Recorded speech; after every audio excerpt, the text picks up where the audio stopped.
Okay, alo mingalaba. Mingla Bobo. Alo mingalaba. Yeah, let's get started. Yeah, Sajazu. So let me continue what I'm talking, what I said a moment ago. This is my new experience to teaching to the people who don't have their names. And also I'm feeling like I'm teaching to the people I know. Pomo Bahama Madia to the other Kanzara, no? And Tamuro, this is a very strange feeling. Two Sunday Kazamu Europe Chidavo, no? At the beginning, I didn't imagine what's look like.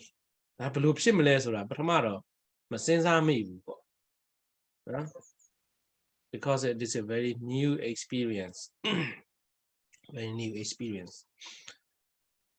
Okay, anyway. So I want to start with a question from you.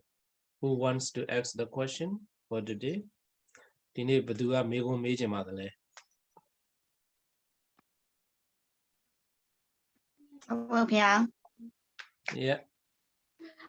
Would you recommend anything to improve speaking skill? Okay.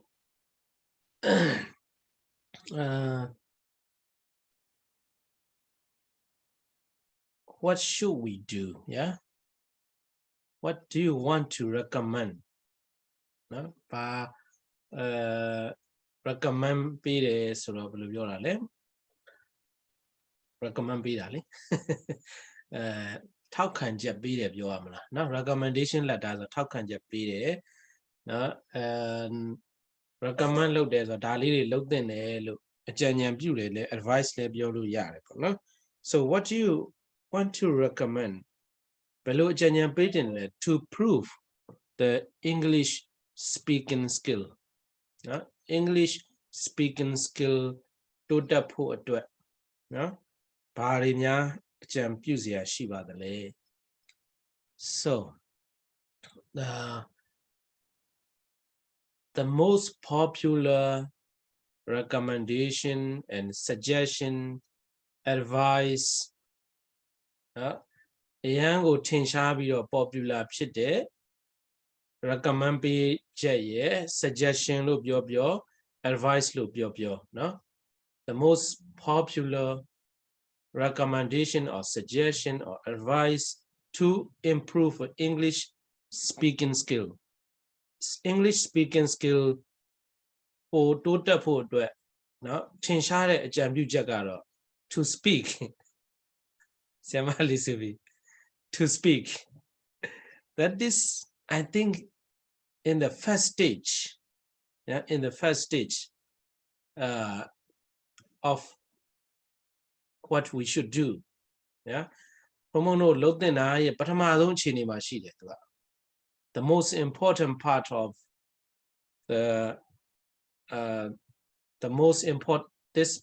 that plays an important role. No? If we want to improve our English speaking skill. English are not speaking skill total force speak ဆိုတဲ့ဟာပဲเนาะပြောတာကတော့အကောင်းဆုံးเนาะအရေးပါဆုံးခန်းကဏ္ဍမှာပါတယ် okay so the first important thing is to speak if you want to improve your English speaking skill. So the second I would like to add more is เนาะဘုံဘုံထပ်ဖြည့်ခြင်းနဲ့နောက်တစ်ခုကတော့reading as well can improve your English speaking skill. Yeah. ဒီစာဖတ်တာကလည်းပဲစာဖတ်တာကလည်းပဲဒီ English စာတိုးတက်ရေးအတွက်เนาะ English စာ speaking တစ်မျိုးတည်းတော့မဟုတ်ဘူးပေါ့เนาะ not only to improve not only to improve not only English speaking skill, but also writing, reading, everything is interconnected. အကုန်လုံးကတော့ဗာလဲတစ်ခုနဲ့တစ်ခုเนาะ interdependent เนาะမှီခိုးနေတယ် interconnected အချင်းချင်းဟာဆက်နွယ်နေတယ်เนาะ interrelated အမျိုးမျိုးသုံးလို့ရတယ်ဟိုဖုံဖုံရွယ်ချက်ကအခုပြောနေတာလေးဒီဗာလဲစကားလုံးလေးတွေပါသုံးတာလေးတွေသိသွားအောင်လို့เนาะအဲ့ဒီတော့ပထမဆုံးကတော့ if you want to improve your English skill speaking skill speak now အခုပြောစပြော that's why I encourage you all the time to speak to ask a question to discuss နော်ဖုံဖုံကဒါကြောင့်ပဲပြောပါပြောကြပါဒီလို encourage လုပ်ပေးတာအဲ့ဒါတစ်ချက်နောက်တစ်ခုကတော့ reading yeah reading also makes your English speaking skill improve မဖုံဖုံမတူတဲ့ဝါကြလေးတွေပြောသွားတယ်နော်သတိထားမိလား Thank you. နော်ဒီမှာလက်ခံပေးအောင်နော်ဆရာမမေ့သွားမှာ Snow White လက်ခံလိုက်ပြီဖုံဖုံနော် so the first one is to speak you must speak if you want to improve your English learning skill and also reading makes your English speaking skill improve or progress နော်တိုးတက်အောင်လုပ်ပေးနိုင်တယ် reading as well another things I would like to add more now not at the chat no next factors yeah important things to improve your English speaking skill is to yesterday who made the mute I don't know how to say it when the people come in join in with silently so now ding ding ding ding is disturbing me a lot ဘုံဘုံသိပြီးတော့အနောက်ရှက်ပြီးတော့နော်အဲ့ဒီအတန်ဖြောက်တာလေနိနော်ဆရာမပြတိလားတင်းတင်းအတန်ကိုဘယ်နာဖြောက်မလဲနော် assistant တယောက်လောက် assistant တယောက်လောက်ရှိတယ်ကောင်းတယ်ဒီနေ့တော့အဲ့အတန်လေးဖြောက်ထားတာကောင်းတယ်ဘယ်နာမှလည်းမသိဘူး Hater ဆိုတဲ့ဆရာမနေ့ကလုပ်ပေးလိုက်တယ်ဗျာဟုတ်တယ် interest ဒီထားပါတော့နော်လောက်နေနေကြပါ okay so my recommendation the third recommendation to improve your English speaking skill နော်တတိယမြောက်ဘုံဘုံအကြံပြုခြင်းနဲ့အရာကတော့ဘာလဲဆိုတဲ့အခါကျတော့ neglecting the grammar yeah or in other words the grammatic rules they will paying too much attention to the grammatic rules disturbing or blocking your English speaking skill as well that's what I think English စကားပြောတဲ့အခါကျရင်ဆရာတို့ဆရာမတို့ဟာဖုံဖုံတို့လည်းအတူတူပဲเนาะပြောတဲ့အခါကျရင်ဒီ grammar rules တွေကိုတအားကြီးကို focus ထားလွန်းသွားလို့ရှိရင်ထားလွန်းတဲ့အစွန်းကိုပြောတာเนาะမထားနဲ့ပြောတာမဟုတ်ထားလွန်းတဲ့အစွန်းရှိသွားရင်လည်းပဲ English speaking skill ကတိုးတက်မှုနည်းတယ်เนาะသူကတခုခုပြောတော့မယ်ဆိုစဉ်းစားနေရလေဒါ grammar မှန်ရဲ့လား no here what I mean is for the beginners yeah beginners for the after you have a lot of experience in speaking in English yeah English ကိုပြောလာတဲ့အခါမှာအတွေ့အကြုံများသွားပြီဆိုရင်တော့ focusing on the grammatic rules or not it doesn't matter so your brains can work automatically according to the grammatic rules. For the absolute beginners, when the time when you are starting to speak in English ပထမဆုံးအင်္ဂလိပ်လိုစပြောနေတဲ့အချိန်မှာဆိုလို့ရှိရင်ဆရာတို့ဆရာမတို့ဟာ grammar ကြီးကိုတအားကြီးကို grammar ညမှားသွားမလားမှားရင်သူများတွေရည်နေကြမလားနော်သူများတွေရည်နေကြမလားဒီလိုမျိုးတွေတွေးပါများလို့ရှိရင်လည်းပဲအဆင်မပြေဘူးเนาะအဆင်မပြေဘူးအဲ့ဒါဆရာတို့ဆရာမတို့ဟိုစကားပြောတဲ့အခါမှာနှေးသွားတတ်တယ်เนาะစကားပြောတဲ့အခါမှာနှေးသွားတတ်တယ် so another according to my opinion yeah in my opinion to improve your English speaking skill watching movies carefully can make your English speaking improve ဆရာတို့ဆရာမတို့ဒီ movies တွေကိုเนาะ movies တွေကိုတည်တည်ချာချာလေးเนาะနားထောင်ကြည့်ပြီးတော့ကြည့်မယ်ဆိုလို့ရှိရင်လည်းပဲဆရာတို့ဆရာမတို့ English စာ speaking တိုးတက်နိုင်နေပေါ့ yeah I think that's enough so the most important facts to improve your English is to speak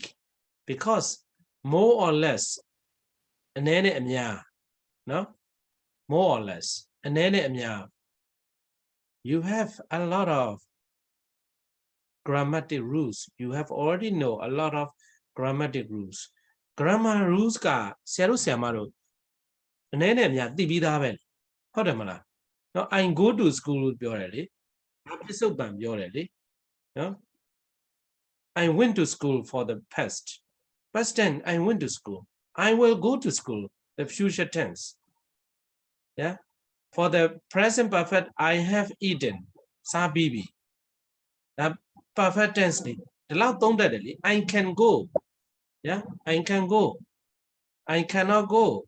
I would go I might go this is a very basic grammatic rules လက်ခံပေးပါ accept ဆရာမဟို line ကြောင်လားဘာလားမသိဘူး ဒီမှာဗျာလက်ခံပေးအကုန်လုံးဝင်လာတဲ့သူတွေလက်ခံပေးတာပါ ဟုတ်ပြီနော် so grammatic rules basic grammatic rules is more than enough you have already learned ဆရာတို့ဆရာမတို့ဟာအခြေခံ grammar rules တွေကသိပြီးသားတွေကြီးပဲ so not only grammatic but also the basic English vocabulary as well you have already learned that's more than enough ဆရာတို့ဆရာမတို့မှာလုံလောက်တာတက်တောင်မှပိုတော့အများကြီးရှိတယ် I believe that နော်ဘုံဘုံကယုံကြည်တယ်ဆရာတို့ဆရာမတို့မှာဟိုမှာသူငယ်တန်းစာအုပ်နော်ပြီးရင်ပထမတန်းစာအုပ်ဒုတိယတန်းစာအုပ်လောက်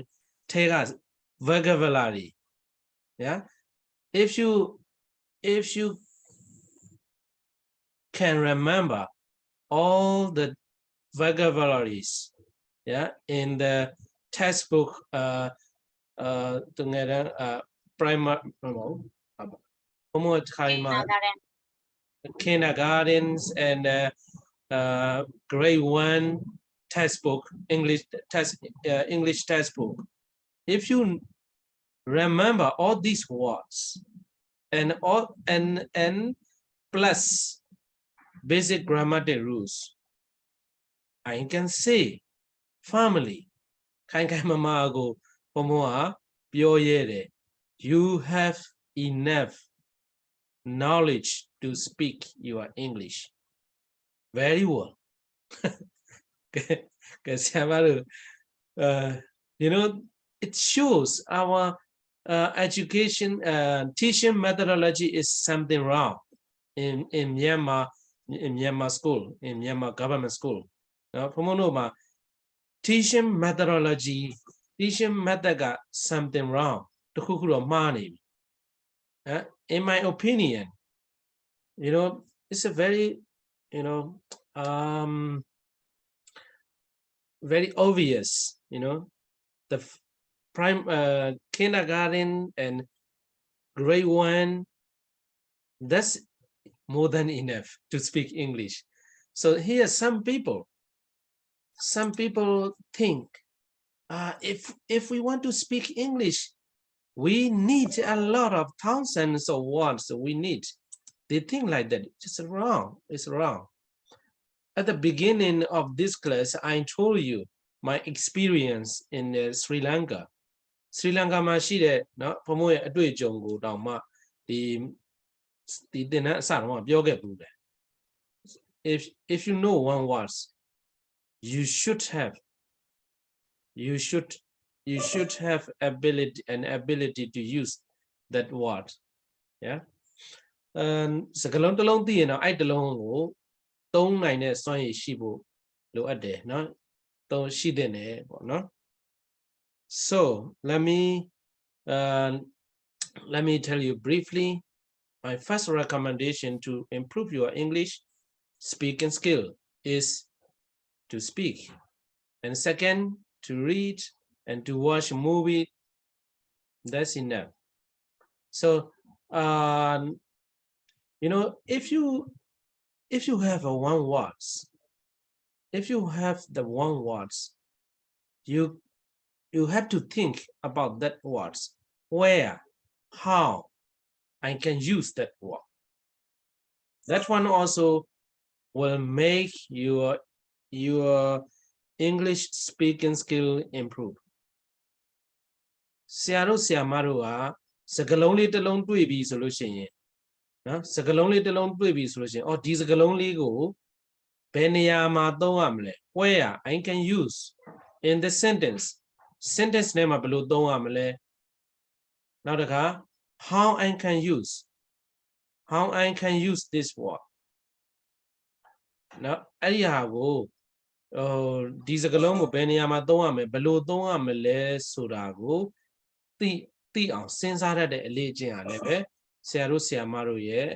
English speaking skill ကိုတိုးတက်စေနိုင်ပါတယ်နော်အားနာပါတယ်ဆိုတော့ဟိုဟာတွေကခုမှဝင်နေတော့ကြိုပြီးတော့ဝင်လို့မရဘူးလားမသိဘူးနော်ခုက23မိနစ်ရှိသွားပြီဖုန်းကနောက်တစ်ခါကြာလို့ရှိရင်5မိနစ်ကျော်ရင်ပိတ်တယ်လို့ဘာလို့လုပ်ပြရမှာဒါအိုင်ဒီယာတစ်ခုရတာပေါ့နော်ဘာအဆင်မပြေဘူးလေတဝက်တစ်ပြက်နဲ့သူတို့ဖုန်းဘာပြောမှလည်းမသိဘူးနော်အင်တာနက်အကယ်၍ထားပါတော့အင်တာနက်ကဝင်ရတာကြားတယ်လို့ဘာလို့ဆိုလို့ရှိရင်5မိနစ်ပေါ့အလွန်ဆုံးနောက်ကြရင်လေနော်ဟို23မိနစ်လောက်ထိ24မိနစ်လောက်ထိနောက်ကြတာကြတော့သိမကောင်းဘူးနော်ဘုံအခုတအားသိခံပြီးပြောနေဟိုကဒုံနော်အဲ့ဒါ organizer တွေနောက်တစ်ချိန်အတွက်ဒါသင်ခန်းစာပေါ့နော်သင်ခန်းစာပေါ့ဘာလို့ဆိုတော့တစ်ခါရင်ကြလို့ရှိရင်အစ်စ်ဝင်လာပြီဆိုအခုတို့ပြောနေတာ तू ကမသိသေးဘူးပြန်ပြီးတော့ဖုံးပါလေအဲ့ဒါကိုပြန် share လေးလုပ်ချင်တာစိတ်ကဝင်တော့disturbing ဖြစ်တယ်နော်အနှောက်အယှက်ဖြစ်တယ်ကဲဟုတ်ပြီတဲ့နော် Okay Siama Lisubi, thank you for your question. I hope you agreed what I said. What do you think? You can discuss and you can tell us about your opinion as well. Siama ye amienလည်းပဲပြောနိုင်တယ် discuss လုပ်နိုင်ပါတယ် Yeah, Popo, thank you for sharing. I also think you like you. Okay. Okay, any more question? Any more question? If you don't ask, I will call the name. Nickname. Okay, I will call the Juliet Sia or Siama Juliet. Sia or Siama Juliet TD 028.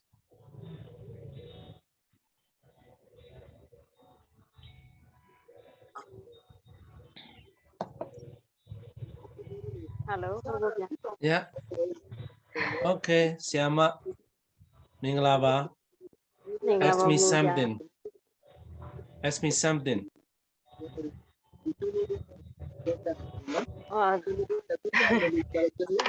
No, don't be shy. Don't be shy. Like you know, you can imagine this is we are talking within the very close friends. Yeah, like your brothers and sister. We are talking very friendly like that. Yeah. ဆရာမတို့ကဒါငါတငယ်ချင်းတွေတအားရင်းနှီးတဲ့တငယ်ချင်းတွေနဲ့ပြောနေတာဘာမှဖြစ်ဘူးတခါတည်းညရင်ဘုန်းဘုန်းတို့တငယ်ချင်းတွေပြောလို့ရှိရင်ပေါက်တကိရတွေပြောတယ်လေဘာရှက်တုံးဘာမှရှက်ဘူးလေအဲ့ဒီသဘောမျိုးပဲလိုချင်တာနော်ခုနကတော့ပြောပြီးသွားပြီလေဘုန်းဘုန်း recommend ပေးတယ်ပြောတွေ့ကြရပြောရည်လည်းဘာဖြစ်တော့ကို့မောင်နှမတွေအချင်းချင်းရည်ကြတယ်ရည်ကြတယ်ပြောပါပြောတယ်ပေါ့ Okay ဆရာမကျူလက်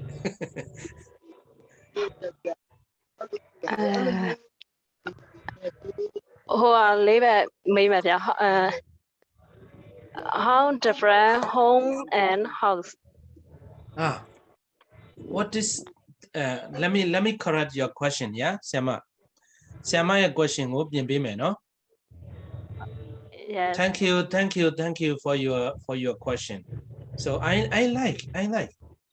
anything I told you anything you ask I like I appreciate. Yeah, so what is the difference? Yeah, what is the difference as lebali, you know,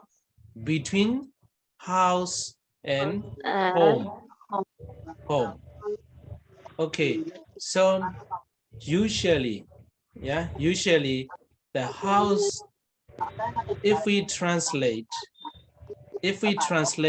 these two words into Myanmar, house we translate as house is translated as a, no? Okay, no? House go below Myanmar lo pian la yin a lo be pian. Okay? And the second, home is also not translated passive voice, no? Home is also translated as a. Home go le a lo pian. So what is the difference between house and home? Yeah, it's a very nice question. I also wonder sometimes, yeah, what is the difference? So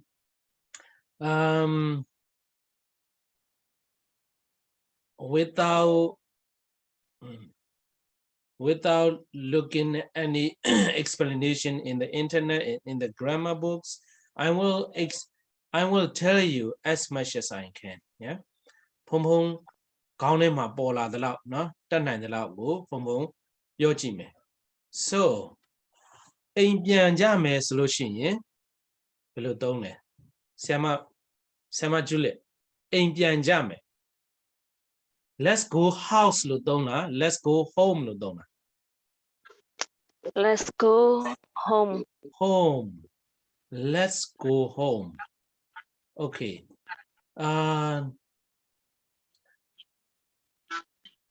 Oh, your house, our house is very big. Yeah, your house is very big. Hey, Lojaro, that house is very big. The GGB. Now, Tamujaro, don't. Your home is very big. As far as I know, we don't use.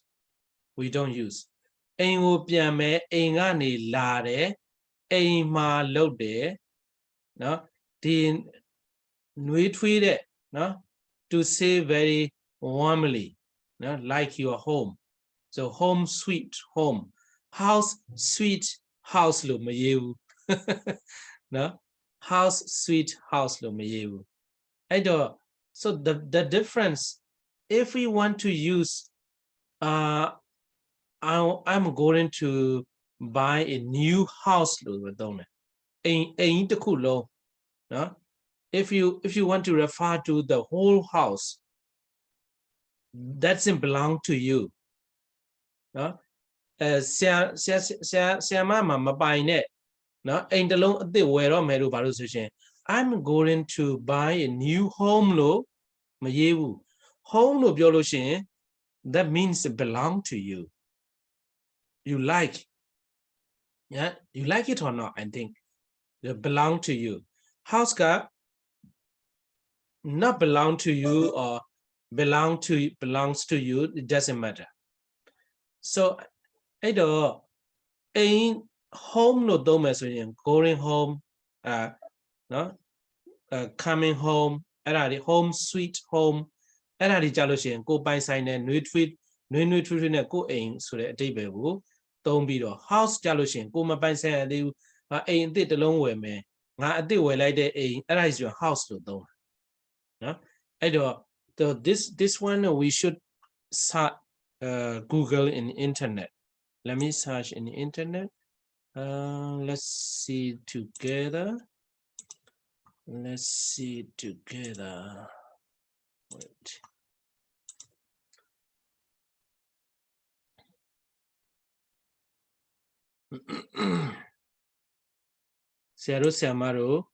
Google and load a from who this is in Lodima. Alone shima be logime, no? Lodima yejime. Siamaya megon dime yima. No? What is the difference FFERENC BETWEEN between home and house? Okay, let's see the first website shown in our search. Okay, here this is a Britannica dictionary. Yeah, what's the difference between a house and a home? Alom nyame no? A do patchy me. Da Pomoba, Daria Bama, Jordan Pian Semiro, or Loda, who Samaro Melalo, Pomole Elu Majibu, a jam jam Doma Miano, go out Tidwara. I had a question about it, Una Siama Juliga. What's the difference between a house and a home? No? Fabiole? House na home ya. A nè, house. How that? Okay. How that? House ne, home ne, tuja jarema, tuja jabale. Answer the definition of the definitions of these two words. When you hey. No? The definitions of these two words are similar. Dima, these alone ye Prince Jaga are similar. As shown below. How ma die. No? Definition are to do so Pomo Yogere. House go Yamalu Blubiane. A home go no home is also translated as a homele a no bien and our definition definition is so you know a to do way similar. So house go definition below when no a building in which a person or a family lives. I do Ludiao Damamho Midazu Dazuha Neja do Neda do Sao own no Aradi house. Okay, next one. A house or apartment where a person or a family lives. I do Tima Bali be Tumale solution. House Kajaro building go Udere Sao Imbo. Sao no bio to a landscape in a golomba house solution. Dima homely ojaro Eddie a map yan point being apartment le palare where a person or a family lives. Midazu the zudomo ludiao ne time do Taikan tomo aingo home lo covare. That definition she did. When me hit mà 36 မိနစ်တင်တဲ့ပြီးတော့မယ်ဟိုနေ့ကမနေ့ကဆိုရင်လည်းဟိုမှာတနားရီကျော်လောက်မှတော့ဝင်လာတဲ့သူကရှိသေးတယ်အဲ့ဒါကျတော့ဘာလဲမသိတော့ဘူး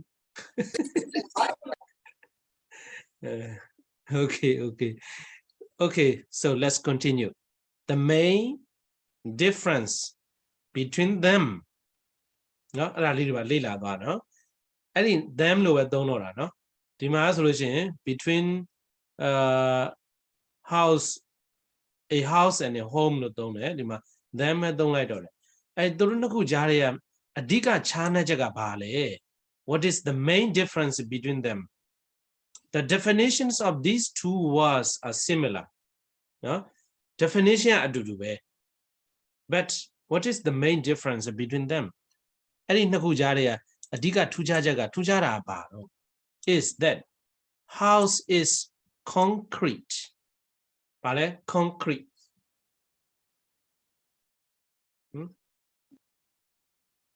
concrete လေ okay ဒီမှာကြည့်စို့ပေါ်ပြလိုက်ပါ အဲခဏလေး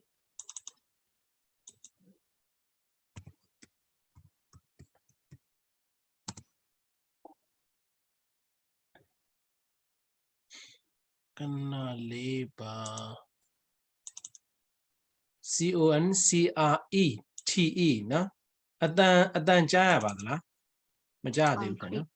မကြားရသေးဘူးဗျာ မကြားသေးဘူး concrete, concrete နော် တောင်းပါဗျာ တခုကဘာလဲ made of concrete ကဘာလဲ concrete နဲ့လုပ်တယ်ပေါ့နော်ဟုတ်ပြီနော်concrete နဲ့လုပ်ထားတယ်လို့အဓိပ္ပာယ်အဲ့ဒီအဓိပ္ပာယ်တော့မဟုတ်တော့သေးဘူး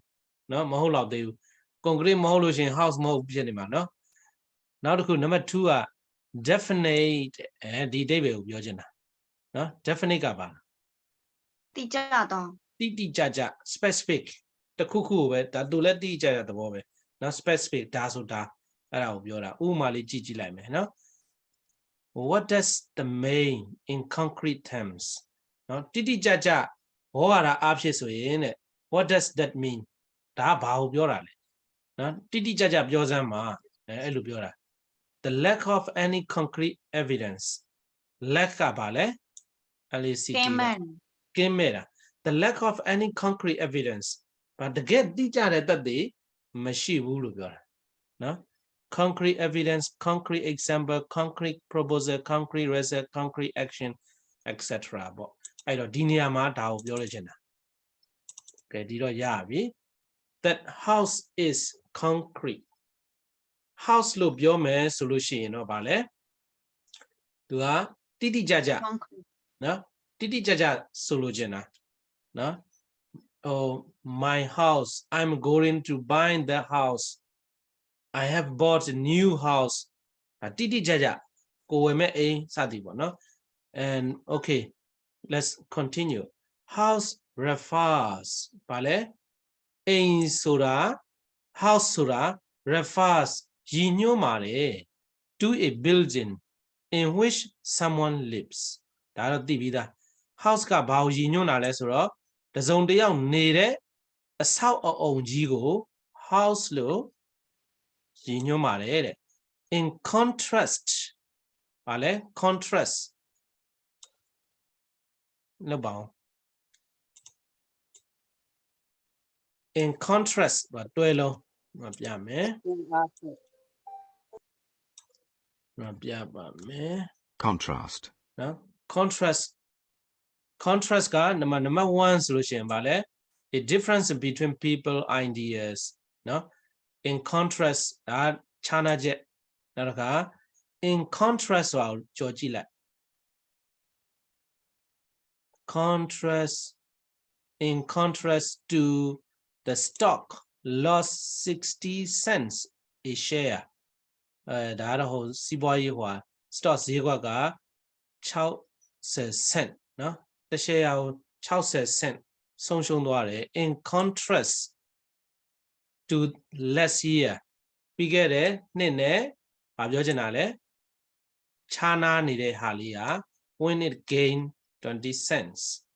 နော်အဲ့မှာ in contrast လို့ပြောချင်လို့ရှိရင်အဲ့ တိတိကျကျခြားနာတဲ့အချက်ကလေးကိုပြောချင်တယ်ပေါ့နော် a home နော် can refer either to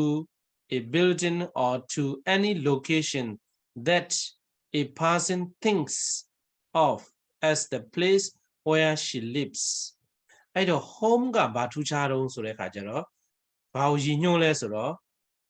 building either to building ဆိုတဲ့ဘာလဲအဆောက်အအုံလဲရည်ညွှန်းနိုင်တယ် to any location that a person thinks of as the place where she lives and that belongs to her ဒီမှာ main ကဒီမှာပဲเนาะစောစောကဖုံဖုံပြောတဲ့ဒီမှာပါတယ် home လို့ပြောရလို့ဆိုရှင်I'm coming to your home เนาะ I'm coming to your home ချိုလဲသုံးတော့သုံးတယ်ဒါပေမဲ့လို့အဲ့သုံးကြီးက I'm coming to your house tomorrow เนาะအမေအိမ်ကိုလာမယ်လို့ပဲပြောလို့ရ home ကြလို့ရှင်belongs to her belongs to us ကိုပိုင်တဲ့အရာကိုနဲ့ဆိုင်တဲ့အရာကိုပဲ home ကိုသုံးတယ်နော်အဲတွေးရင်လည်းရတယ်နော် golden homes ကဟိုမှာတစ်ပင်အောက်မှာနေတယ်ဆိုလို့ရှင်လည်းပဲအဲ့ဒါဒီကိုယ့်ရဲ့ home ပဲနော်အဲ့ဒါ home ပဲနေထိုင်စရာပေါ့အဲ့တော့အခုနည်းနည်းလေးရှင်းလာပြီနော် okay next a home can be a house or an apartment home ကကြတော့ house လည်းဖြစ်နိုင်တယ် apartment လည်းဖြစ်နိုင်တယ် but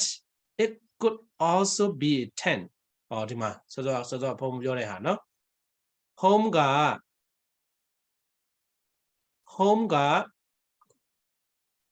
အလုံးကြားရတယ်နော် ကြားပါတယ်ဗျာ ကြားတယ်နော်ဖုံစီက flat နဲ့ဖြစ်သွားလို့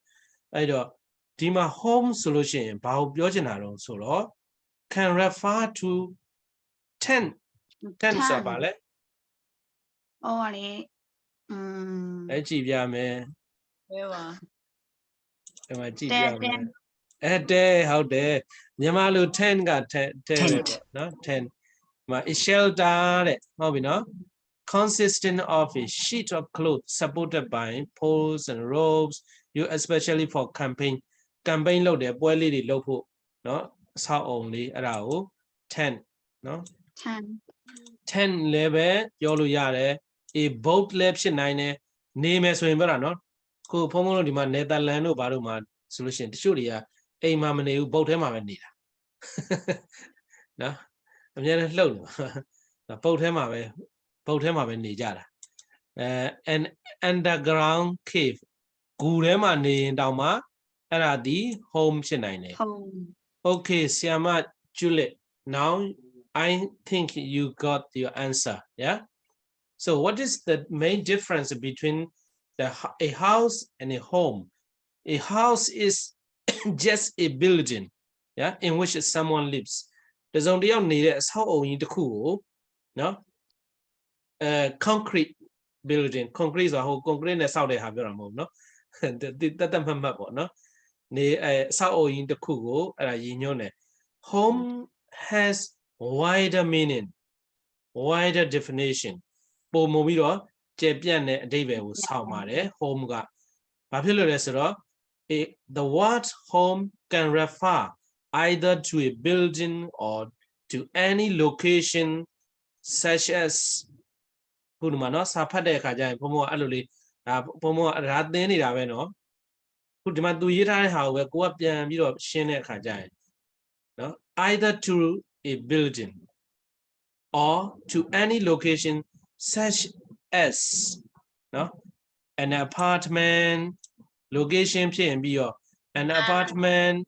and might be a tent တဲလည်းဖြစ်နိုင်တယ် or a boat or an underground cave or any location any place in which you lives or that place belongs to you နော်မင်းနဲ့သက်ဆိုင်တဲ့မင်းနေတဲ့အိမ်တစ်ခုဖြစ်မယ်နေရာတစ်ခုဖြစ်မယ်ဆိုလို့ရှိရင်အဲ့ဒါက home လို့သုံးပါတယ်တဲ့ okay not finish yet let's continue a home can even be something abstract okay abstract ကဘာလဲ abstract ကြားဘူးလား abstract ကြောက်ဖို့ပါတယ်ဗျာ อืม စိတ်စားနံတို့ abstract ဟုတ် noun တယ် Abstract. ဟုတ်တယ်ဆရာမအများကြီးသိတယ်နော် that's good နော်စိတ်တစားနံတို့ abstract နော် စိတ်တစား abstract ကတအားသိမ်မွေ့လေးနက်တာမျိုးကို abstract လို့သုံးလို့ရနော်ဘုံဘုံတို့ပရမတ္ထတရားတွေတို့ဘာလို့ပြီးတော့မှာပါလေ abstract သုံးတယ်အဲ့တော့ based on the general ideas တဲ့နော်general ideas ရေပုံရနော်ရေပုံရအတွေးအခေါ်ပေါ်မှာအခြေခံထားတယ် or principles rather than specific examples or real events တကယ်နော် specific တိကျတဲ့နော်တိကျတဲ့တိကျတဲ့ဥပမာပေးမှုဖြစ်ရတဲ့ပေါ်မှာထက်စီမင်းစည်းကမ်းတွေ idea တွေအပေါ်မှာအခြေခံထားတာ abstract နော်အဲ့ဒါ abstract ဆိုလို့ရှိရင်သူကစိတ်တစားကိုဘယ်လိုအဓိပ္ပာယ်နဲ့သုံးလာလဲဆိုတော့နားလीနော် abstract painting နော် abstract painting ကသူ general sound လား general sound လဲဆိုတော့ဥပမာထားပါတော့ဘုံဘုံကဘုံဘုံမဆွဲတတ်ဘူးနော်ပကြီးဆွဲတဲ့ I cannot paint abstract painting ဆိုတာကြည့်လိုက်ရင်ဘာမှမသိရလူလားယောက်ျားလားမိန်းမလားစိတ်တစားလို့သုံးလိုက်တော့တာလေမြန်မာတွေကလေနော်ကောက်ဆွဲထလိုက်တာဖောနဲ့ဆွဲလိုက်တော့ဘာမှမသိဘူးကြည့်လိုက်လို့ရှင်နော်အဲ့ဒါ abstract ပေါ့နော်အဲ့ဒါ abstract painting လို့ခေါ်တယ်နော် a painting design နော် in which contain shapes နော်ပုံစံလေးတွေ image လေးတွေ that do not look like real things okay ဒါဆိုပိုရှင်းသွားပြီနော် Abstract. painting သို့မဟုတ် design တွေအဲ့ဒီဘယ်လိုတွေလဲဆိုတော့ which contains shapes or image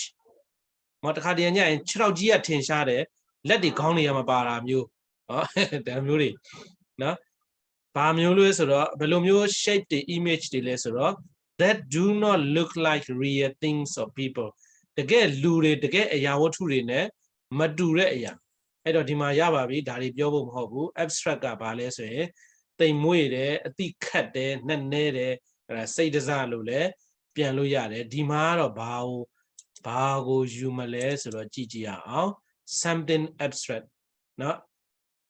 ပုံရိပ်အတိခတ်တဲ့ပုံရိပ်တွေလည်း home ကသုံးလို့ရတယ်ဘာလို့ဆိုလို့ချင်တာလဲ a place in your mind ဘာလဲမင်းစိတ်ထဲမှာရှိတဲ့နေရာတစ်ခုတကယ် house ကတော့ထင်ရှားသွားပြီနော်တကယ် building အဆောက်အုံကြီး home ကကျတော့ abstract သဘောတောင်မှဆမ်းပါတယ်တဲ့နော်ဆရာမနောက်တစ်ခု when you say let's go home you are probably not talking simply about going to physical structure where you live တရားဘာပြောချင်တာလဲဆိုတော့ let's go home လို့ပြောလိုက်လို့ရှိရင်တကယ်အိမ်ကြီးเนาะ physical structure where you live မင်းနေနေတဲ့တကယ်အဆောက်အုံကြီးကိုเนาะ probably not talking simply about going to the physical structure where you live မင်းနေနေတဲ့အိမ်ကြီးကိုသွားမယ်လို့ဆိုလိုတာဟုတ်ချင်မှာဟုတ်မှာ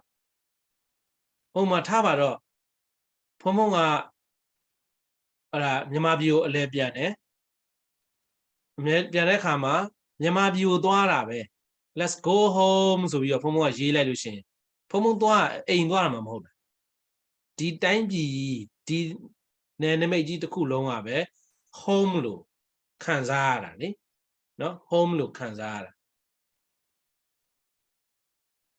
နော်အဲ့ဒီမှာတချို့မှာနိုင်ငံသားတွေဆိုရှင် when I arrive at the airport in Yangon I feel like home I feel like my home ငါအိမ်ကိုခြေချလိုက်ရသလိုပဲတဲ့နော်တချို့နိုင်ငံသားတွေပြောကြတာမြန်မာလူမျိုးတွေဟိုတွေ့လို့ရှင်ချစ်ကြတာပေါ့နော်အခုကတော့ဖုံဖုံတို့ဘာတွေဖြစ်လာမလဲတော့မပြောတတ်ဘူးပေါ့ခုချိန်ထိတောင်မှအခုရောက်နေတဲ့အမှာဧည့်သည်တယောက်ကဆိုအဲ့လိုပြောတာမြန်မာလူမျိုးတွေကဘယ်လိုသူတွေ့ဘူးသမျှထဲမှာကောင်းတယ်ပေါ့နော်သူတွေ့ဘူးသမျှထဲမှာတဲ့ကောင်းတယ်သူကတခုခုလိုချင်တယ်ဆိုလို့ရှိရင်မြန်မာလူမျိုးတွေကကူညီပေးဖို့ကြီးပဲနော်ကူညီပေးဖို့စင်တဲ့ပေါ့နော်အဲ့လိုကူညီပေးတတ်တယ်ဖော်ရွေတယ် no Pomono di Lucomia de Yi Chini ne Pomono Nanga Guara Ducaro Yaune no Aria Jalain di Bonzain Jashi Doino Piasidoma no Kulu Pyotoka Chini Madoma Yauden Nanganaria your Biojare below chickens are common with you get Havado Kesiamaro Dima home get Debia Imadama Jepiane the Cardian Jalushin abstract a place in your mind level you are talking about being in the special place where you feel most comfortable and that belongs to you. Now, in the special place where you feel most comfortable. Now, I'm you say them the same time you no very comfortable, no comfortable. Go that she needed go and yaw the Kanzare, Araule, home lo don't yabare. I hope this helped.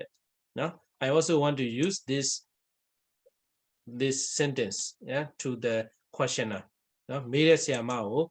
dear Donjamare. I hope this helped. Okay. Okay. Any more questions? I hope this helped to improve your English. Okay. dictionary ကလေပါလဲဖေ။ အခုဖုံဖုံသုံးနေတဲ့ dictionary လား long man မဟုတ်ဘဲနဲ့လေ long man မဲ့သုံးဒီဥစ္စာကကြတော့ dictionary တစ်မျိုးလည်းမဟုတ်ဘူး तू ကဟို Google မှာ तू ကခဏလေးဆရာမဒီဖုံဖုံပြန်ပြီး share လုပ်လိုက်မယ်အဲ့ဒီကနေဖတ်ကြည့်လိုက်ဒီမှာ The Britannica Dictionary သူကဒီမှာကြတော့သမိုင်းတွေရောဘာတွေရောသိတင်သိထိုက်တာတွေရောအကုန်လုံးပါတင်ပါဗျာဒါကတော့ဖုံဖုံကဟိုဒီမှာကိုသိကျင်တဲ့မေကုန်းကိုရိုက်တာချလိုက်လို့ပြောချင်တာဒီမှာလေဟာခုထိဝင်လာလို့ရှိသေးတယ်ဟိခုထိဝင်လာလို့ရှိသေးတယ်ဟိုတုံမဟုတ်လို့နှောက်ရှက်ဆိုတာတဲ့ဖုံဖုံစိတ်ထဲမှာလေဟဲ့ तू ခုမှသိလာတယ်စောစောကပြောတာလေမသိရဘူးအဲ့နှောက်ရှက်ပြောတာပါနော်အဲ့လိုဖြစ်တယ်တုံး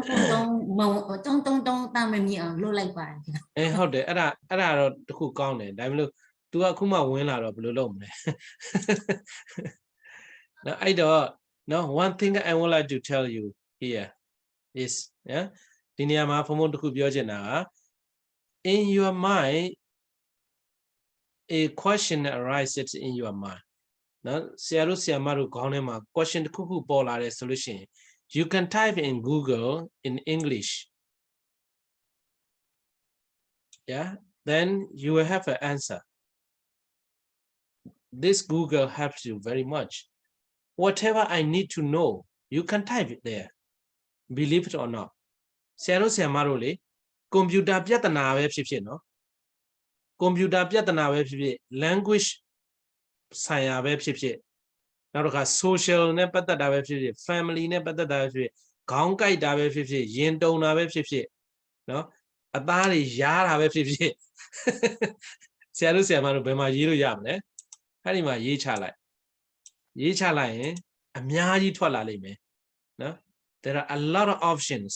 but you need to experience which option or which suggestion or which recommendation is better for you or suitable for you တခုကတော့အတွေ့အကြုံရှိဖို့တော့လိုတယ်ဘာလို့ဆိုတော့ recommendation တွေ explanation တွေ suggestion တွေ advice တွေအများကြီးကြလာလိမ့်မယ်အခုဒီမှာစောစောကဆရာမပြောတဲ့ question ကိုဘုံဘုံကဒီမှာရေးလိုက်တာဟုတ်နော်ဒီမှာဆိုရင်လည်းဒီမှာ 5 difference တဲ့ဒီမှာကြည့်အောက်မှာလည်းဒီမှာအများကြီးပဲဒီမှာ3 difference 5 difference ဒီမှာအရေးအတွက်နဲ့တောင်ပြောထားတာဆိုဘုံဘုံနဲ့စိတ်ဝင်စားတယ်ဒီမှာကြည့်ကြည့်အောင်5 difference တဲ့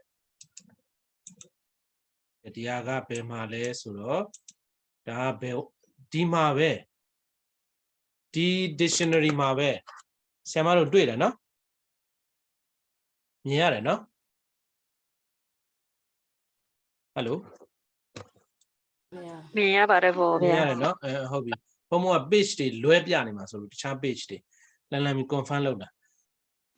စောစောကပြောထားပြီးပြီ the word house is used to talk about a building made for people or a family to live in the word home is used to talk about the family living in a house မိသားစုနဲ့ပတ်သက်ပြီးပြောချင်တာနော် the familiar space ဟုတ်နော် inside a person's house familiar ဖြစ်နေရ someone was born or lived as a child နော်အဲ့မှာ warmly ဖြစ်နေလို့ဘုံဘုံကဆိုတော့ဘုံဘုံ dictionary မကြည့်ဘဲနဲ့ပြောတာလေနှွေးနှွေးထွေးထွေးဖြစ်နေတယ်လို့ခံစားရတယ် comfortable ဖြစ်နေတယ်လို့ခံစားရတယ်အဲ့လိုနေရာမျိုး home သုံးတယ်ပြောပြီးသားနော်ဒီမှာတော့၅ချက်လို့ပြောလို့နော် more specific explanation of the difference between a home and a house နော်အချက်လက်နဲ့ပြောတဲ့ခါကျတော့အချက်အရေးအတွက်နဲ့ပြောတဲ့ခါကျတော့ပို့ပြီးတော့ specific ဖြစ်သွားတာပေါ့နော် when you want to talk about the place or the building itself use house အဲ့မှာနေရာတစ်ခုနော်ဗာလဲစာအုပ်တစ်ခုကိုယ်တိုင်နဲ့နော်တည်တံ့ပြောခြင်းနဲ့ဆိုလို့ရှိရင် house ကိုသုံးတယ် my house is the blue one on Main Street ဟုတ်ပြီနော်သူအဆောက်အဦကြီးကိုပြောချင်တာအဆောက်အဦကြီးအကြောင်းကိုပြောချင်တာအဲ့ဒါဆိုရင် house ကိုသုံးတယ် I own a house in Florida ဒီမှာလဲဖုံဖုံပြောတဲ့အတိတ်ပဲမျိုးပဲနော်Florida မှာငါအိမ်တစ်လုံးပိုင်တယ် I own a home in Florida လို့သုံးလို့မရဘူးနော် I own a home in Delaware လို့သုံးလို့မရဘူး I own a house အိမ်တစ်လုံးပိုင်တယ်လို့သုံးတာဒီမှာ he wants to buy အမှာ buy နဲ့နော်ခုနဖုံဖုံပြောတဲ့ထဲမှာလဲပါပါတယ်next year နောက်နှစ်မှာအိမ်တစ်လုံးကိုဝယ်မယ်ခဏလေးဖုံဖုံဒီမှာ move လုပ်လို့မရတော့ဖြစ်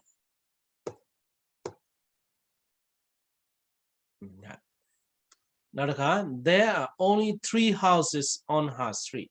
လမ်းမပေါ်မှာအိမ်3လုံးရှိတယ် there are 3 homes လို့မသုံးဘူးเนาะအစင်တော့မပြေဘူးဝင်လိုက်ထွက်လိုက်ကြည့်အစင်မပြေဘူးဟုတ်မို့လဲအလာချစ်ဖြစ်သွားပြီအလာချစ်ဖြစ်သွားပြီသူပြီးတော့ဘုံကခဏနေရက်တော့မယ်ဥစ္စာဝင်းနေကြတော့ရှိသေးတယ်ဘာလို့ဖို့တော့ဘာလို့ဖို့တော့နောက်တစ်ခု their house was damaged during the storm ဘာလဲမုန်တိုင်းတော်တွင်ထဲမှာเนาะမုန်တိုင်းမိပြီးတော့အိမ်ကပျက်စီးသွားတယ်เนาะ use home ကိုအသုံးပြုတယ် when you want to talk about the familiar space တူတူပဲစောစောက definition နဲ့အများကြီးမကွာဘူးเนาะ he welcomed the visitors into his home with open arms ဟာလဲလက်နှစ်ဖက်ကိုဒီလိုဆန့်တန်းပြီးတော့ဆိုတာနွေးနွေးထွေးထွေးလို့ပြောချင်တာ with open arms เนาะဆရာတို့ဆရာမတို့အဲ့ဒါလေးမှတ်ထားလို့ရလက်တွေကဒီလိုဖြစ်နေရမဟုတ်ဘူးเนาะဒီလိုလက်နှစ်ဖက်က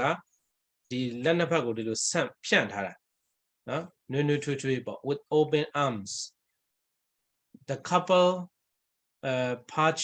purchase insurance for their new home เนาะအဲ့ဒါကြတော့အိမ်ဝယ်တာမဟုတ်ဘူးเนาะ purchase ကလည်းဝယ်တာပဲ insurance ဝယ်တာသူတို့ရဲ့အိမ်အသစ်အတွက် we were thrilled เนาะ thrill ဆိုတာရင်ခုန်စိတ်လှုပ်ရှားတာ to finally have home of our own เนาะto finally have a home of our own ငါတို့ကိုယ်ပိုင်အိမ်လေးเนาะကိုယ်ပိုင်အိမ်လေးနှွေးထွေးတဲ့အိမ်လေးတစ်ခုပေါ့ရှိရမှာမလို့ပျော်ရွှင်နေကြတယ်စိတ်လှုပ်ရှားနေကြတယ် the people living in a house they have a happy home เนาะဒါဒီလောက်ဆိုရင်ဒါအဆင်ပြေပါပြီเนาะဘုံဘုံတို့ဟိုဒီကိုသွားကြရအောင်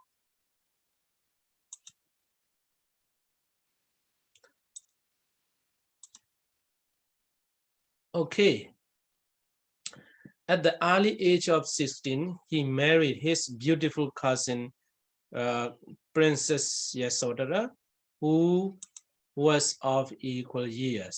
after his happy marriage he led a luxurious life blissfully and aware of the vicissitudes of life outside the palace gates ကဲမနေ့ကဒီရောက်သွားပြီနော်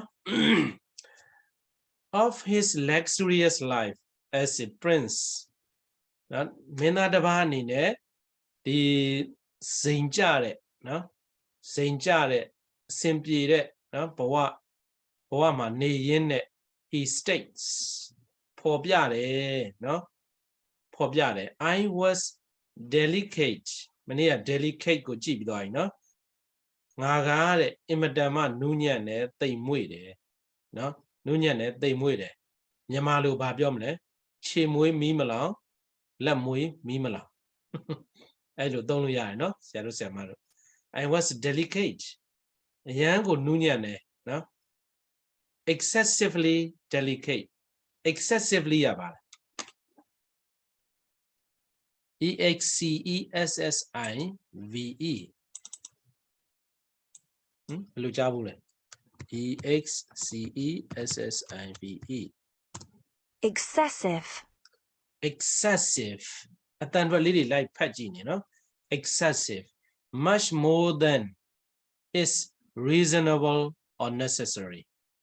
ဘာလဲကျိုးချောင်းခိုင်လုံတာထက်လိုအပ်တာထက်ကို much more ပိုးနေပါတယ်တဲ့အဲ့တော့ excessive ဆိုတာဘာပြောတာလဲဘယ်လိုဘာသာပြန်မလဲ ပိုပြီးတိကျ limit ပေါ့ဗျာ လိုအပ်တာထက်ပိုတော့အရှံပယ်ဖြစ်တော့အလွန်အကျွံဒီလိုအဓိပ္ပာယ်ပြောတာနော်ကဲဒီမှာဆက်ပြီးတော့ကြည့်လိုက်တော့ his excessive drinking ကဲဒီမှာဆိုပေါ်သွားပြီဗါလဲလေ excessive drinking အတောက်လွန်ဆရာမတွေတော့ရှိမှာမဟုတ်ဆရာတွေရှိမှာပေါ့နော်ဆရာတွေတကားတွေလားနော် excessive drinking $15 for 2 beers ဟာဒုက္ခပဲနော်ဒါနဲ့ကြည်လာနေ drinking beer နော်$15 for 2 beers beer နှစ်ဘူးအတွက်$15 seems a little excessive ဒါများလွန်သွားပြီနော်ပိုလွန်သွားပြီ excessively high tax အလွန်အကျွံကိုမြင့်မားတဲ့အခွန်နှုန်းထားတွေပဲတဲ့နော်ဘုံဘုံတို့ဒီဂျာမနီမှာဆိုလို့ရှိရင်19ရှိတယ် tax ကနော်ပစ္စည်းတစ်ခုဝယ်ပြီဆိုရင် tax က 19% အလုပ်တစ်ခုရပြီဆိုရင်လည်း 19% as far as I know the Denmark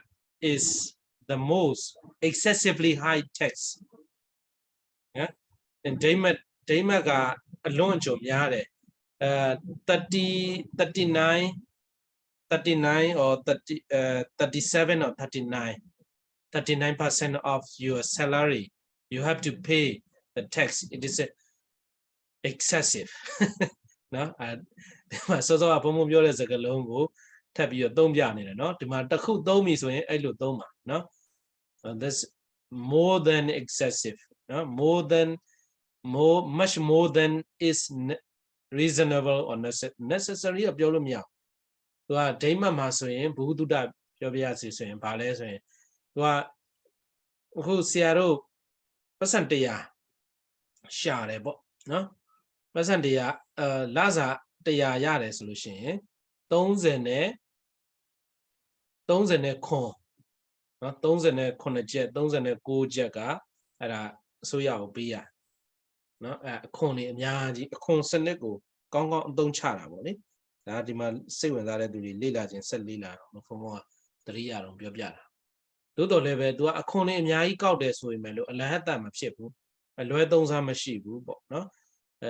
အဲ့ဒီအခွန်တွေနဲ့ပဲသူကမရှိစင်းရသားတွေထောက်ပံ့ရတာတို့မရှိစင်းရသားတော့မှဟိုလိုကြီးမရှိပါဘူးနော်မရှိစင်းရသားမရှိဘူးနိုင်ငံခြားကနေရောက်လာတဲ့သူတွေပေါ့ဘုံတို့မြန်မာတွေတို့ဘာလို့ဆိုလို့ရှိရင်အဲ့ဒီရောက်တာနဲ့အိမ်ရတယ်လစာရတယ်သူကဘာမှလုပ်เสียမလိုသေးဘူးစစချင်းပေါ့နော်အဲ့လိုထောက်ပံ့ပေးတာပေါ့နောက်တစ်ခုကခရီးထွက်ခိုင်းတယ်ဆိုရပတ်စံစုပြီးတော့ခရီးထွက်ရင်ပတ်စံပြန်ရအဲ့အခွန်ထဲကနေပြန်ပေးတယ်သူ့နိုင်ငံသားတွေမျက်စိပွင့်အောင်နော်အဲ့တော့ဒီမှာပြောချင်တာကတော့ excessively delicate နော်ငါဟာအင်မတန်မှနူးညံ့သိမ်မွေ့တယ်ခြေမွေးမီးမလောင်လက်မွေးမီးမလောင်ပါတဲ့အလွန်ကိုနူးညံ့သိမ်မွေ့ရပါတယ် in my father's dwelling dwelling ဆိုတာပါလေ DWELLING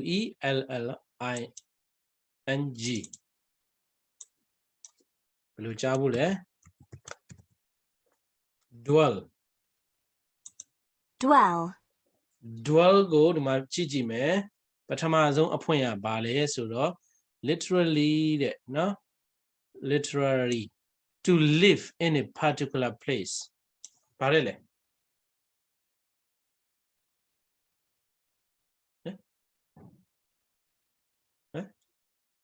ဟုတ်ပါလောက်ပါအတန်နေတိတ်နေ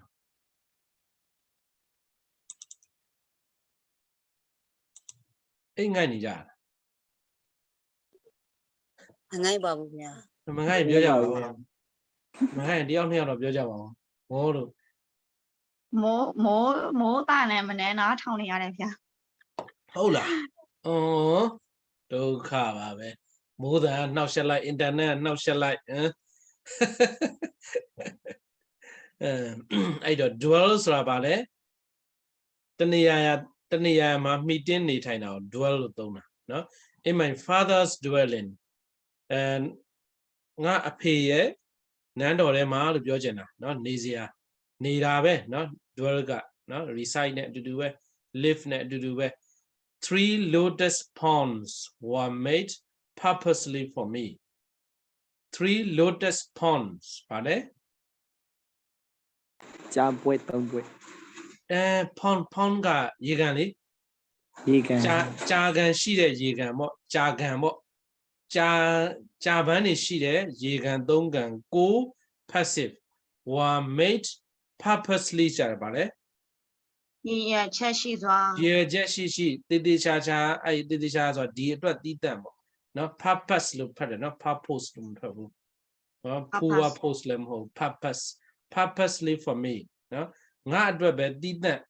လောက်ထားတယ်ကြာကန်3ကန်နော်ရှိပါတယ်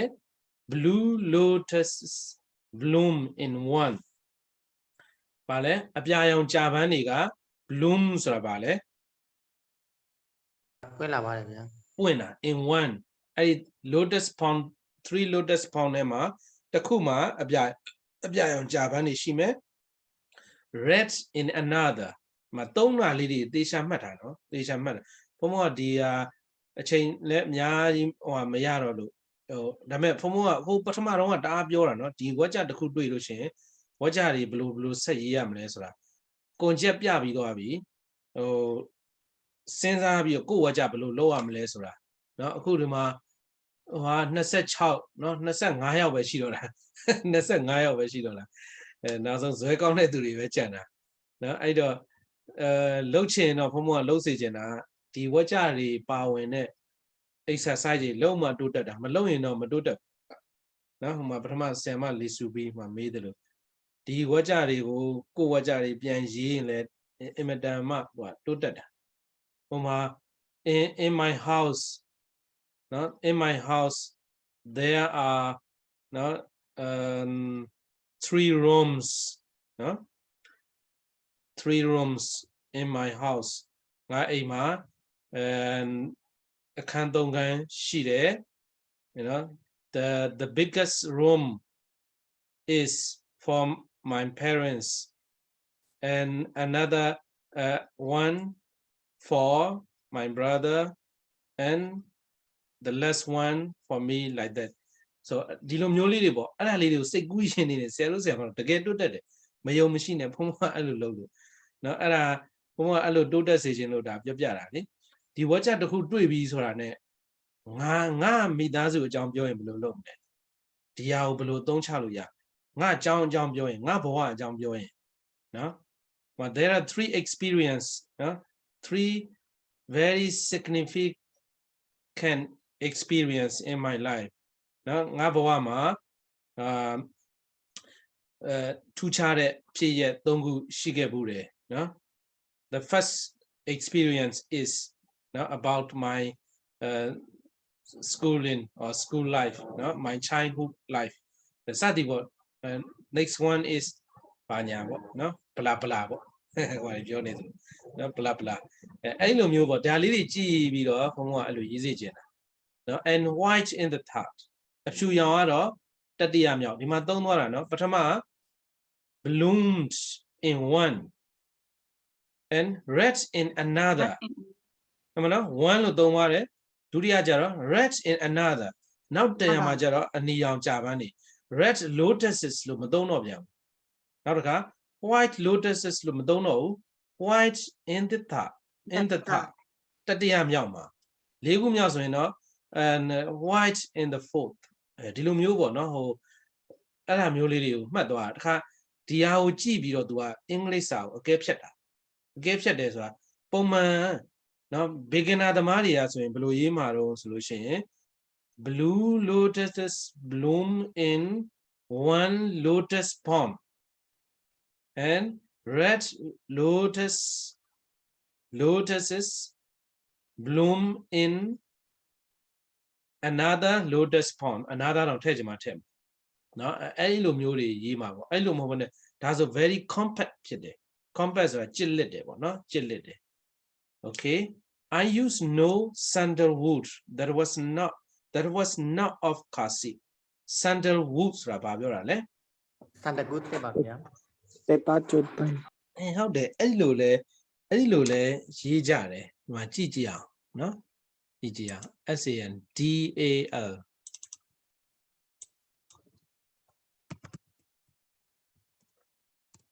SANDAL Sandal. Sandal ဒီမှာ sandal ကဒီမှာဗါတယ်လေမဖက်နဲ့ကြည့်နော်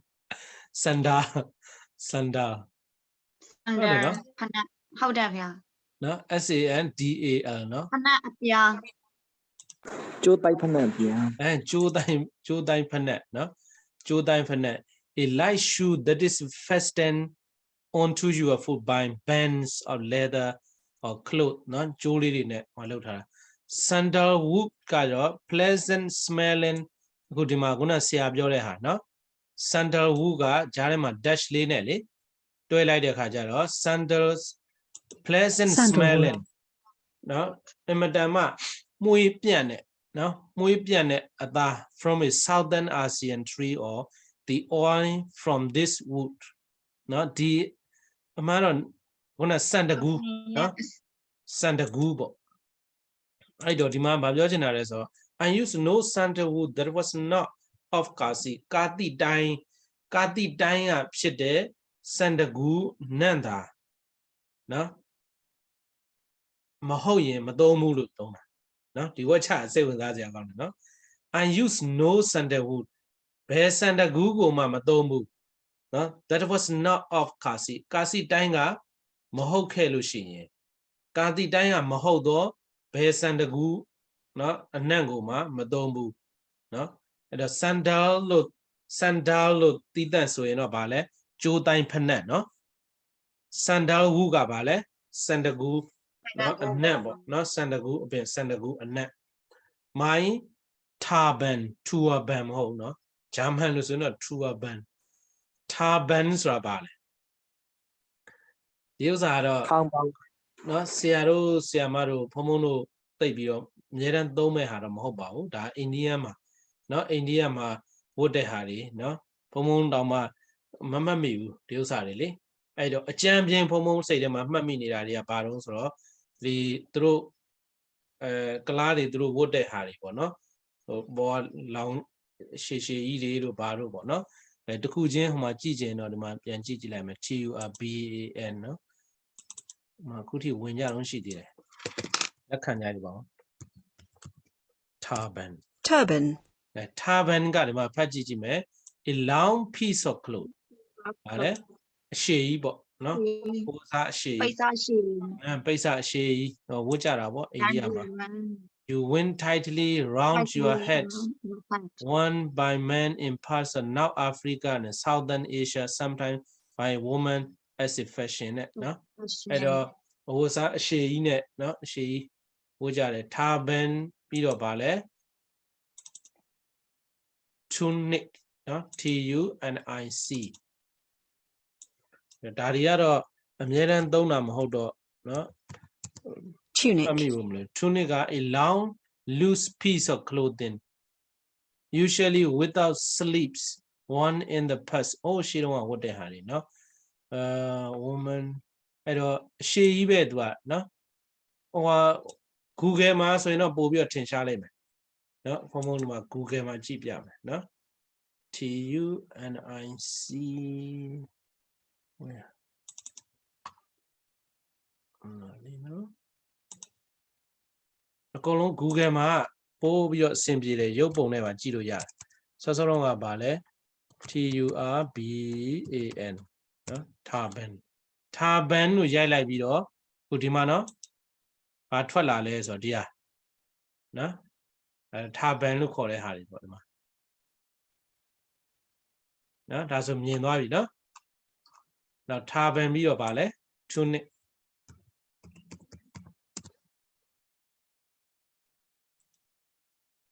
အဲ့မှာ tunic ကဗာလဲဒီမှာကလားတွေဟိုအိန္ဒိယတွေဒီလိုဝတ်တဲ့ဟာပေါ့နော် tunic မြင်ရပါတယ်နော် မြင်ပါတယ်ဗျာ ဟုတ်တယ်အဲ့ဒါ tunic နော်ကဲနောက်ထပ်ဗာရှိအောင်မလဲ CLOAK cloak နော်အဲ့ဒါပို့ပြီးတော့ရှင်းတယ်ဟိုဖွင့်လာတဲ့ CLOAK cloak ဒါ clock နော်ဖုန်းလို့စီမှာဒါကြီးဝတ်မှာမဟုတ်တာနော် ဝါရုပ်ရှိ ဘာလဲဝတ်ရုံရှိအဲ့တော့ my turban tunic dress and clock were all from Kasi အဲ့ဒီခေတ်ကတော့ဟို branded ပေါ့နော်တထေးတွေဝတ်တာကာတိတိုင်းဖြစ်ဆိုနော်ကာတိ brand ပေါ့ကာတိကလုပ်တဲ့အဝတ်အစားတွေပဲနော်ဝတ်ပါတယ်တဲ့ night and day နော် day and night တော့မသုံးဘူးပုံမှန်ဘုံလို့သုံးတော့ day and night and day နေ့ညနေရောညရော a white parasol was held over me so that I might not be touched by heat or cold နော် parasol ဆိုတာဗာလဲ T ဖြူ TG ပေါ့နော် TG ကြည့်လိုက်အောင်နော် PARASOL နော်ဒါ T ဖြူကြီးတွေပေါ့နော် T ဖြူကြီး parasol ကဲအဲ့ဒီတော့နော် night and day နေရောညရော a white parasol T ဖြူက was held over me အပေါ်မှာအမြဲတမ်းရှိနေတယ် so that နော် say I might not be touched by heat or cold အပူအေးနော်အပူအေးမထိရအောင် dust ဗာလဲဖုံနေမလားနော်ဖုံနေမကတ်ရအောင် leaves အရွက်တွေ or dew ကနှင်းခဲတွေနော်အဲ့ဒါတွေမထိခိုက်ရအောင်လို့အမြဲတမ်း T ဖြူကိုအပေါ်ကမိုးထားပါတယ်တဲ့ဒါကတော့တိတ်တထမင်းသားရဲ့ငယ်ဘဝအကြောင်းနော် Prince Siddhartha's youth အကြောင်းကိုအဲ့ဒါဖတ်ခြင်းဖြစ်ပါတယ်ပေါ့နော်နောက်တစ်ပတ်ကြာလို့ရှိရင်ဒီ youth အကြောင်းကိုပဲဘုံတို့ဆက်ပြီးတော့ပြောကြမယ်နော်ကဲအဲ့တော့အခုသင်တန်းပြီးကန်นี้ရောအခု26ရောက်နော်26ရောက်ဟိုဟာအစဘယ်လောက်လဲ166ရောက်အဲ့တော့စံပြတွေဇွဲကောင်းတဲ့သူတွေပဲကြံတာ။နောက်မေကွန်းနော်နောက်တစ်ပတ်ကြာရင်မေကွန်းလေးပြင်ဆင်ထားမယ် prepare the question yeah နော် at least very simple question နော် like Siama DD